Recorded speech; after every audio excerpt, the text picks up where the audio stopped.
L'esclerosi múltiple és una malaltia autoimmune, inflamatòria del sistema nerviós central. És una malaltia amb la qual el sistema immunològic s'equivoca, és molt actiu i ataca estructures del sistema nerviós central, sobretot la mielina, que és la funda que envolta els axons.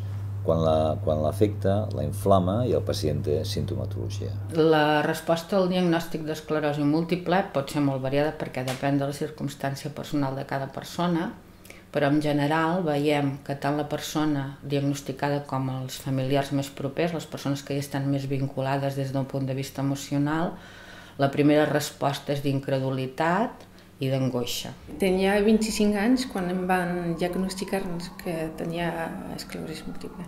Fa uns 12 anys vaig començar que veia doble. Tenia símptomes i anava al metge de capçalera. No sabia ben bé el que em passava. Ell sí que sempre me va enviar a urgències i em demanava que em fessin una ressonància i em visités un neuròleg. I va ser un xoc molt gran perquè no sabia molt bé què era l'enfermetat, o sigui, més bé res, pensava que era alguna cosa dels ossos. El perfil característic és el d'una persona jove, més dones que homes, entre 3 dones i un home, però també homes, entre 20 i 35 anys, encara que diagnostiquem nenes de 3 o 4 anys i persones més grans de 65-70 anys.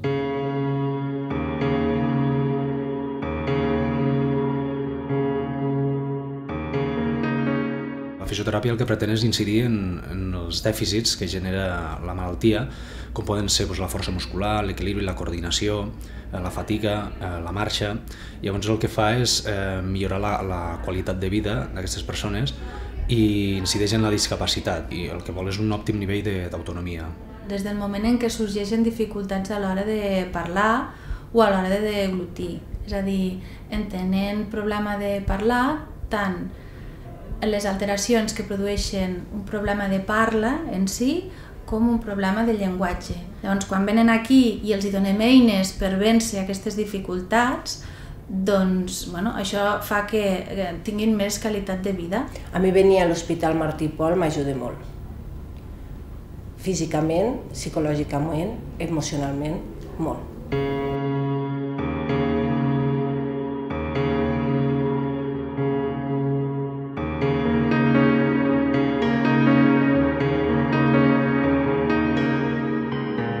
La Fundació té 3 objectius molt clars. Una, intentar invertir en la recerca, que en aquest moment és molt difícil. Una altra, l'atenció a les persones recent diagnosticades i a tot el seu entorn. I una tercera via, que considero molt important, és amb l'aspecte laboral. Les persones que pateixen aquesta malaltia tenen problemes a l'hora de treballar, a l'hora de tenir un contracte fixe, i per tant aquesta àrea és una àrea que s'ha de cuidar moltíssim perquè és absolutament necessària degut a l'edat del diagnòstic d'aquesta malaltia. Quan una persona li és diagnosticada la malaltia, normalment és una persona molt jove i troba un trencament del seu cicle vital molt important. Veiem que o bé no pot continuar estudiant o bé ha de deixar la seva feina perquè no pot seguir fent la seva feina que tenia fins a aquell moment, i per tant la Fundació aquí sí que li fa un recolzament molt important en quant a com pot adaptar el seu nou lloc de treball, donar-li possibilitats d'assolir altres formacions o inclús poder treballar en el nostre centre especial de treball.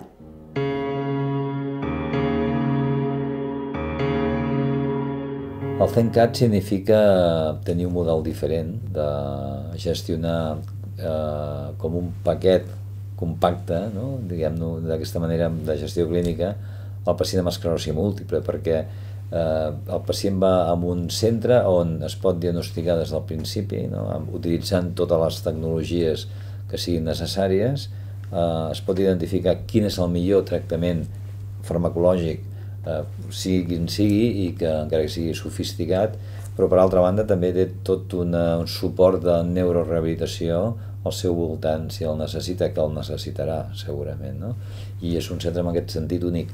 No tenim un servei de neurologia per aquí, a un altre lloc un fisioterapeutes, a un altre lloc... No, o sigui, tenim el pacient al mig del procés i tots nosaltres estem al voltant.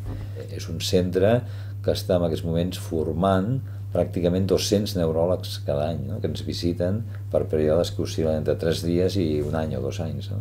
El CENCAT és una aliança entre la Fundació Esclerosi Múltiple, específicament a l'Hospital de Dia de Barcelona, que ara es diu Unitat de Neurorehabilitació, és una part de la Fundació Esclerosi Múltiple, i a l'Hospital de la Vall d'Hebron, que pertany a l'ICS. O sigui, és una aliança estratègica entre l'administració i una fundació sense ànim de lucre com és la Fundació Esclerosi Múltiple, no? I d'alguna forma estem treballant de forma coordinada, sinergística, i bueno, en aquest sentit la Fundació té un paper cabdal. La Fundació Esclerosi Múltiple es financia en un 50% per part de l'administració i la resta són donacions d'empreses privades, socis, mesures alternatives i una part molt important que serien les campanyes de captació de socis. Ja fa molts anys que la Fundació va començar amb un projecte molt diferent del que ho feien les altres entitats i actualment encara tenim una campanya que és un referent per tots nosaltres, que és la campanya Mullat.